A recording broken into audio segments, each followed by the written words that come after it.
ولعنۃ اللہ علی اعدائہم اجمعین من یومنا ھذا الی یوم الدین اما بعد فقد قال اللہ تعالی فی کتابہ المبین وہو اصدق الصادقین بسم اللہ الرحمن الرحیم یا ایھا الذین آمنوا کتب علیکم الصیام کما کتب علی الذین من قبلکم لعلکم تتقون صلوات بر محمد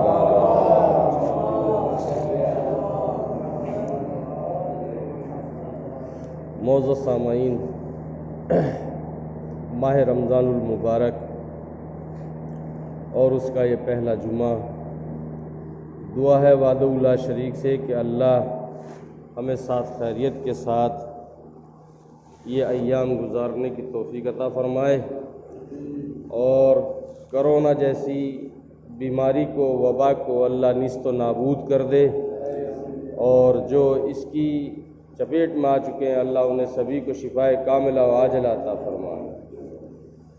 عنوان کلام کے طور پر قرآن مجید، فرقان حمید، اللہ کی کتاب، قیامت تک باقی رہنے والی کتاب، اس کے سورہ بقرہ کی آیت نمبر 183 آپ حضرات کے سامنے تلاوت کرنے کا شرف حاصل کیا، جس میں کائنات کا پروردگار تمام عالم انسانیت کو متوجہ کرتے ہوئے ایک مرکزی خیال کی طرف توجہ دلانے کے بعد ارشاد فرماتا ہے کہ یا ایھا الذین آمنوا کتب علیکم الصیام کما کتب علی الذین من قبلکم لعلکم تتقون، اے ایمان والو تمہارے اوپر روزے لکھ دیے گئے، کتب علیکم الصیام تمہارے اوپر روزے لکھ دیے گئے،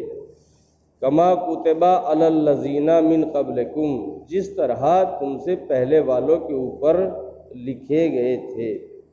کیوں لکھ دیے گئے؟ اس لیے تاکہ تم لعلکم تتقون، تم متقی بن جاؤ، پرہیزگار بن جاؤ، یعنی روزے رکھنے کے بعد میں اب تم تقوی الہی اختیار کر لو اور تمام نیک انجام جو تھے، تمام نیک افعال جو ہے انجام دینے لگو۔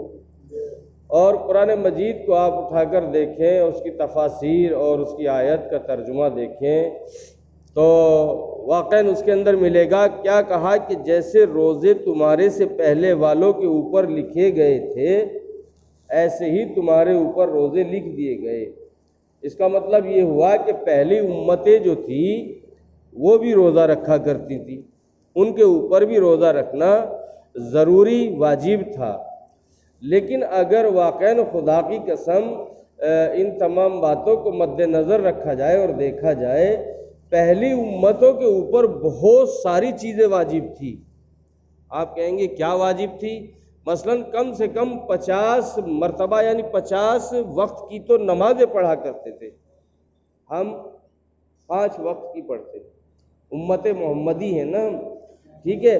پہلے کا زمانہ یہ تھا، یعنی پہلی امتوں کا یہ ماحول تھا، جو شریعت تھی ان کی وہ یہ تھی کہ اگر کسی کے کپڑے کے اوپر کوئی نجاست لگ گئی تو کپڑے کو پاک نہیں کرتے تھے، وہ کپڑے کو اٹھا کر وہیں سے کتر دیتے تھے۔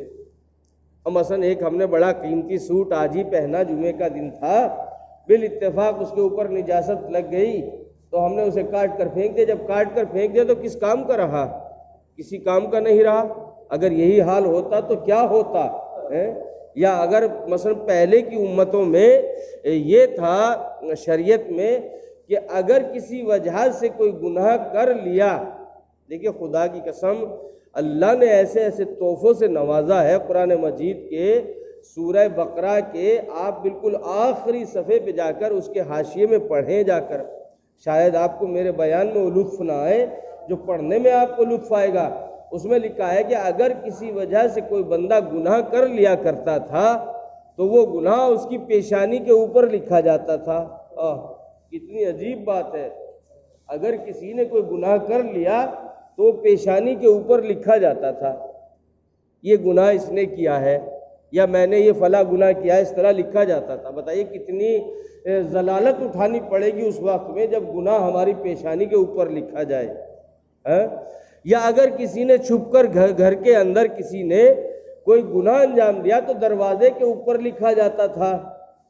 لے اخبار کی ضرورت نہیں ہے، کسی کو پہنچانے کی ضرورت نہیں ہے، خود بخود جو جانے والا پڑھتا چلا جائے گا آج اس نے یہ گناہ انجام دیا ہے۔ لیکن اللہ نے یہ تمام جو شریعتیں تھی پہلی امت محمدی میں یہ کیا کہ سب کو آسان کر کے ہمارے لیے بنا دیا، اور خود مولائے کائنات علی بن ابی طالب علیہ السلام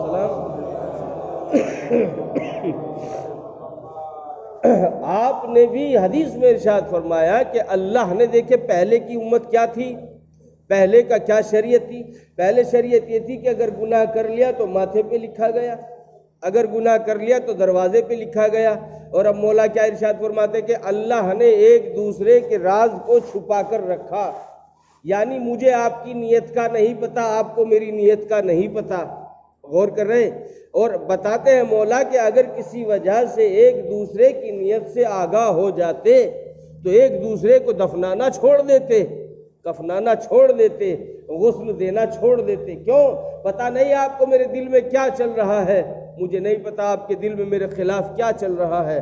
تو میرے عزیزو، اللہ نے یہ شریعت ہمیں دی، پیغمبر کے ذریعے سے یہ شریعت ہمیں دی۔ تو کیا کہا کہ تمہارے اوپر روزے لکھ دیے گئے جیسے تمہارے سے پہلے والی امتوں پہ تھے۔ تو پیغمبر نے سوال کیا کون سی اس میں مہینے میں روزے رکھے جائیں؟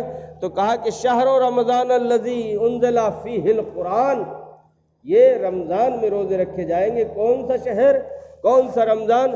انزل فیہ القرآن، کہ جس کے اندر قرآن نازل ہوا۔ انشاءاللہ اگلے جمعے میں بھی بتاؤں گا، لیکن ایک بات کہہ دوں کہ قرآن کا پڑھنا، رمضان میں ہر ایک چیز کی بہار ہوتی ہے، اور قرآن کی بہار، رمضان کی بہار قرآن ہے، یعنی قرآن کو پڑھیے آپ عام دنوں میں جو قرآن تمام کرتے ہیں رمضان میں ایک آیت پڑھنے کا برابر رکھتا ہے۔ اور کیا آپ نے، یعنی رمضان میں آپ نے ایک آیت پڑھی قرآن مجید کی تو گویا پورے سال میں قرآن پڑھنے کے مقابلے میں یعنی ایک آیت پڑھیے۔ دیکھیں میں ایک بات اور، حالانکہ میں سوچ نہیں رہا تھا لیکن آگے تو بتا دوں، آپ کیا پڑھتے ہیں اپنے مردوں کے لیے؟ سورہ فاتحہ پڑھتے ہیں نا۔ سورہ فاتحہ میں کتنی آیتیں ہیں؟ 7 آیتیں ہیں۔ سورہ الحمد کے اندر 7 آیتیں ہیں، اور شروع میں اس کے اوپر کیا لکھا ہے؟ بسم اللہ الرحمن الرحیم، ایک آیت وہ بھی مانی جاتی ہے۔ کتنی ہو گئی؟ 8 آیتیں ہو گئی کہ نہیں؟ اور سورہ قل کے اندر 4 آیتیں ہیں۔ غور کیا آپ نے؟ تو 4 یا 12 آیتیں یہ ہو گئی۔ 8 اور 4 کتنی ہو گئی؟ 8 اور 12 کتنی ہو گئی ہے؟ 20 ہو گئی نا تقریباً۔ میں تو حساب میں کمزور ہوں، آپ تو بتائیے کم سے کم 8 اور 4 یا 12، 20 آیتیں ہو گئی کہ نہیں ہے؟ اور ہر الگ کل کے شروع میں آپ نے کیا پڑھا؟ بسم اللہ پڑھی، تو 3 آیتیں اور کر دیجئے اس کے اندر، ٹھیک ہے؟ غور کیا آپ نے؟ یعنی پتہ چلا 20-21 قرآن آپ اپنے مرحوم کو ایک دفعہ پڑھنے میں عطا کر دیتے ہیں۔ غور کیا؟ اتنا قرآن، یعنی آپ یہ نہ سوچیں خالی کہ ہم نماز کے بعد میں ایک سورہ الحمد اور سورہ قل پڑھتے ہیں۔ ایک قرآن تو ہے ہی اس کا پڑھنے کا مطلب، لیکن کم سے کم آپ نے 20-21 قرآن آپ نے ایک ہی لمحے میں ختم کر دیے۔ عرب کو جا کر دیکھیں آپ، اکثر لوگ جو عرب میں رہتے ہیں یہاں سے، وہ کیا کرتے ہیں؟ زیادہ تر اپنے مرحومین کے لیے رمضان میں قرآن پڑھواتے ہیں۔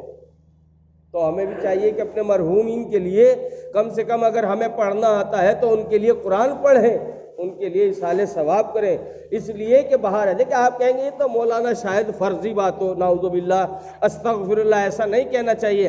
دیکھیں اگر آج کی سرکار بھی اعلان کرتی ہے کہ جس کے اوپر بجلی کا بل ہے اگر وہ فلاں تاریخ تک جمع کر دے، مثلا اگر کسی کے اوپر 40,000 ہے تو 10,000 کی چھوٹ مل رہی تھی ابھی، اب پتہ نہیں مجھے مل رہی ہے کہ نہیں مل رہی ہے، آپ جا کر جو ہے جمع کیجئے، 10,000 کا فائدہ ہے۔ سرکار اگر دے تو مان لیتے ہیں، اور اللہ اگر کہے کہ ایک آیت کے بدلے میں اتنا ثواب ہے تو اسے نظر انداز کرتے نہیں۔ میرے عزیزو ثواب ہے تو ثواب ہے۔ تو عرض کر رہا تھا کہ روزہ رکھنا بہت ضروری ہے، چونکہ قرآن مجید نے کہا، اور تقریباً لفظ صوم قرآن مجید کے اندر 7 مرتبہ آیا۔ یعنی لفظ صوم جو ہے روزے کے معنی میں، اور رمضان جو ہے ایک مرتبہ ظاہراً پورے قرآن مجید کے اندر آیا ہے۔ تو میں آپ کی خدمت میں عرض کروں، بتاتا چلوں کہ انسان روزہ رکھے، آپ بھی روزہ رکھتے ہیں، ہم بھی روزہ رکھتے ہیں، سبھی روزہ رکھیں، لیکن روزہ رکھنے کے بعد میں بعض مرتبہ ایسا ہوتا ہے، بعض مرتبہ ہم ایسا کرتے ہیں، کیا کرتے ہیں؟ مثلا روزہ رکھ لیا، صبح سے لے کے شام تک پتہ چلا ٹیلی ویژن کھول کر بیٹھ گئے، ہماری دماغ میں، ہماری فکر میں، ہماری سوچ میں ہم یہ سوچتے ہیں کہ اگر ہم نے کچھ کھا لیا تو روزہ ٹوٹ گیا۔ یہ ہمارے دماغ میں رہتا ہے کہ نہیں رہتا ہے کہ اگر کچھ کھا لیا تو روزہ ٹوٹ گیا؟ حقیقت بات ہے کہ اگر کچھ کھا لیا ہم نے تو روزہ واقعی ٹوٹ جائے گا، ختم ہو جائے گا۔ لیکن روزہ پورے جسم کا ہوتا ہے، سر سے لے کر پیر تک کے انگوٹھے تک روزہ ہوتا ہے۔ آپ کہیں گے کیسے؟ مثلا آپ نے پورے جسم کا روزہ رکھا، اگر آپ نے آنکھ سے کوئی حرام چیز دیکھی تو گویا آنکھ کا روزہ ختم ہو گیا۔ دیکھیں اسلام یہ چاہتا ہے، شریعت یہ چاہتی ہے کہ جب آپ متقی بنے تو متقی مکمل بن جائیں، آپ ذرا بھی اس کے اندر رد و بدل نہیں ہونی چاہیے۔ ایسا نہ ہو کہ مثلا ایک چیز کو چھوڑ دیں اور ایک چیز کو اپناتے رہیں۔ تو آپ نے آنکھ سے اگر غلط دیکھا تو آنکھ کا روزہ چلا گیا، اگر آپ نے کان سے گانا یا کوئی غلط چیز سنی تو کان کا روزہ چلا گیا، اور اگر آپ نے زبان سے کسی کو گالی فحش بکا یا کسی کی غیبت کی تو زبان کا روزہ چلا گیا، اگر آپ نے کسی کو ہاتھ سے مارا یا اذیت کی یا چوری کی یا اس ہاتھ سے غلط کام کیا تو ہاتھ کا روزہ چلا گیا۔ ظاہر سی بات ہے کہ نہیں؟ اسی طرح اگر آپ نے دل اور دماغ سے بھی غلط سوچا تو دل اور دماغ کا بھی روزہ چلا گیا، اور اگر آپ نے پیروں سے چل کر کوئی گناہ کیا تو پیروں کا روزہ چلا گیا۔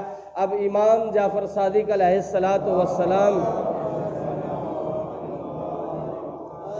آپ نے کیا ارشاد فرمایا؟ آپ ارشاد فرماتے ہیں کہ سب سے کمزور روزہ انسان کا یہ ہے کہ خالی بھوک کا روزہ رہ جائے۔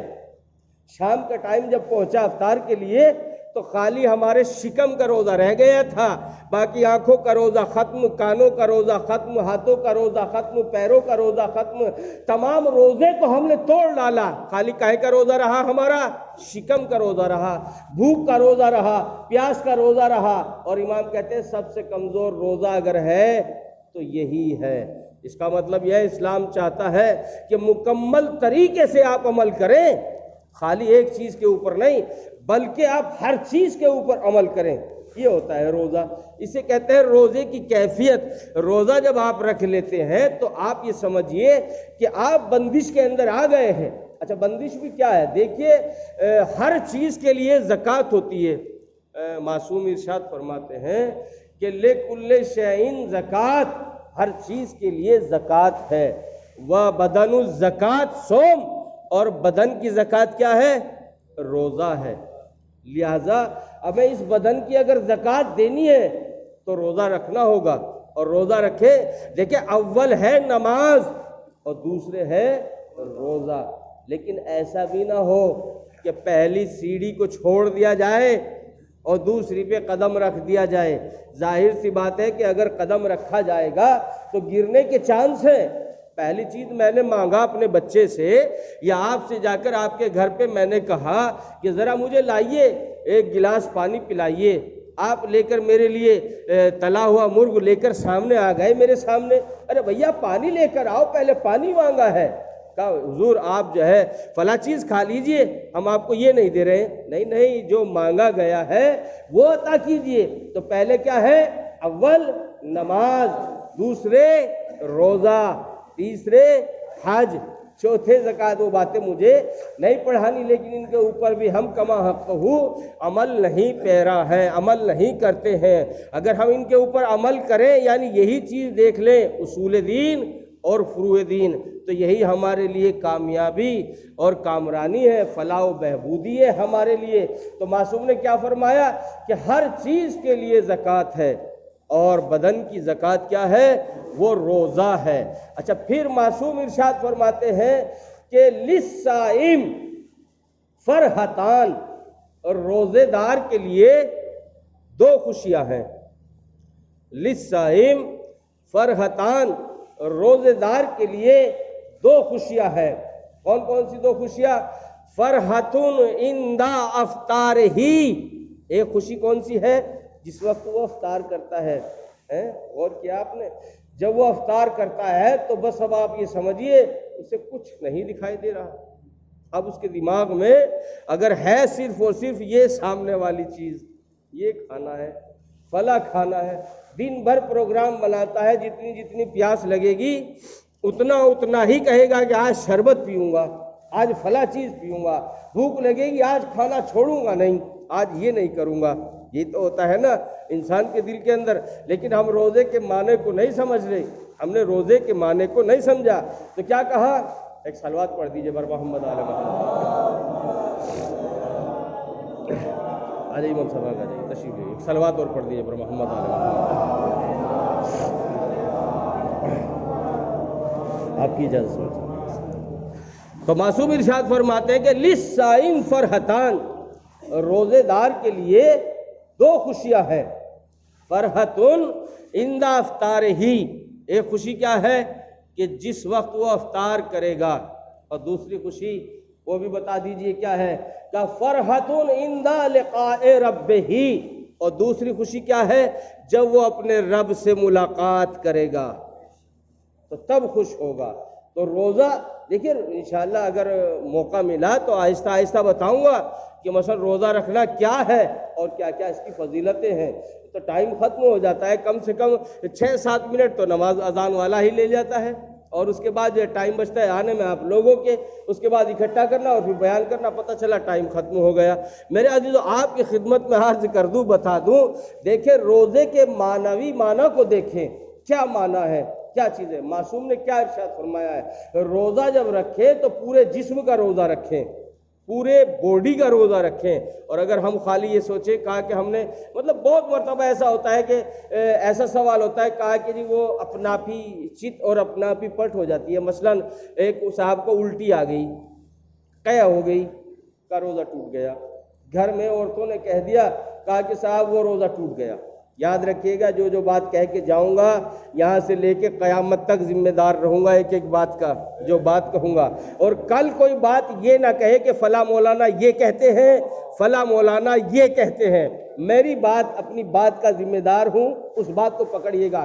اگر الٹی خود سے ہو جائے، اگر الٹی قے خود سے ہو جائے تو روزہ نہیں ٹوٹتا۔ لیکن اگر آپ انگلی ڈال کر کے روزہ توڑتے ہیں، یعنی الٹی کرتے ہیں، تو روزہ ٹوٹ جاتا ہے۔ چھوٹا سا بچہ بھی اگر میری بات سن رہا ہے اور بزرگ بھی میری بات سن رہا ہے تو آج کے بعد کبھی اس بات کے اوپر کوئی چیز نہ ہو۔ انشاءاللہ اگلے جمعے میں پھر بتاؤں گا کہ کن کن چیزوں سے روزہ کیسے ٹوٹتا ہے اور کیا ہوتا ہے۔ دیکھیں ہم نے اپنی طرف سے شریعتیں بنا لی ہیں، ہم اپنے فائدے کے لیے کرتے ہیں ساری چیزیں، اور زیادہ تر ان چیزوں پہ عمل کرتے ہیں جو شریعت کے ٹکر پہ آ جاتی ہے، مقابلے پہ آ جاتی ہے۔ بہرحال آج کی بات صرف بار بار اسی بات کو دہرا رہا ہوں کہ کبھی بھی اگر اپنا آپ سے الٹی قے ہو جائے، اپنا آپ سے کسی بھی وجہ سے اپنا آپ سے ہو جائے، روزہ نہیں ٹوٹتا۔ اور اس کے اندر لکھا ہوا بھی یہ ہے توضیح المسائل کے اندر، عمدن قے کرنا، عمدن قے کرنا یعنی جان بوجھ کر الٹی کرنا۔ جب جان بوجھ کر لکھا ہو، کھٹی ڈکار آ گئی، کٹی ڈکار آگے، روزہ ٹوٹ گیا، بس ہو گئے کام شروع۔ ارے کس نے کہا تم سے؟ میرے عزیز دھیان رکھیے گا ان باتوں کا۔ بہرحال دعا اس وحدہ اللہ شریک سے کہ اللہ ہمیں ان تمام باتوں کے اوپر عمل کرنے کی توفیق عطا فرمائے، اور تمام ان باتوں کو ہمارے لیے ذریعہ نجات قرار دے، اور اللہ اس ماہ رمضان المبارک میں ہمارے سبھی کی نیک دلی حاجت کو قبول فرمائے، اللہ ہمارے گناہان کبائر صغائر کو معاف فرمائے۔ بسم اللہ الرحمن الرحیم، قل هو اللہ احد اللہ الصمد لم یلد ولم یولد ولم یکن له کفوا احد، صلوات بر محمد علیہ۔